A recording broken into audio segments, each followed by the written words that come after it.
Regardez vite, cet homme est vraiment génial. Le balai de cet homme s'est cassé. Il pensait pouvoir le réparer directement avec de la colle. Mais cela n'a pas fonctionné. Soudain, il a trouvé une bonne méthode. Tout d'abord, il a trouvé quelques vieux disques. Il les a mis dans un bol. Il a ajouté un peu de sel. Puis il les a trempés dans de l'eau bouillante. Après cela, il a pu nettoyer la surface pour enlever les éléments indésirables.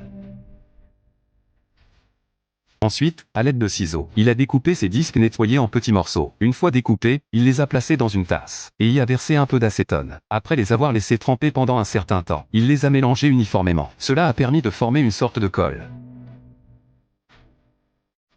Il a pris 2 morceaux de bois, et a appliqué un peu de colle dessus pour tester. La colle a très bien collé les morceaux de bois. Même en frappant avec un marteau, elle ne se détache pas. De plus, elles sont imperméables. Commencez ensuite à réparer le balai. Commencez par scier la partie cassée du balai, à l'aide d'une scie. Une fois les deux côtés sciés, percez un trou au milieu à l'aide d'une perceuse électrique. Procédez de la même manière de l'autre côté. Placez ensuite un écrou chauffé à blanc dans le trou, pour créer un filetage.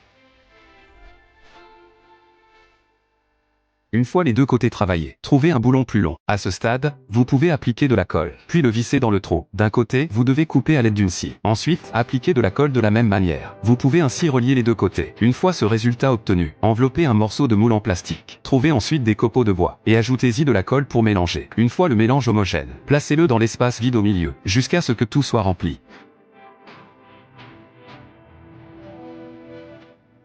Ensuite, attendez que cela durcisse. Retirez le moule en plastique. Puis, à l'aide d'une ponceuse, poncez la surface pour la rendre lisse.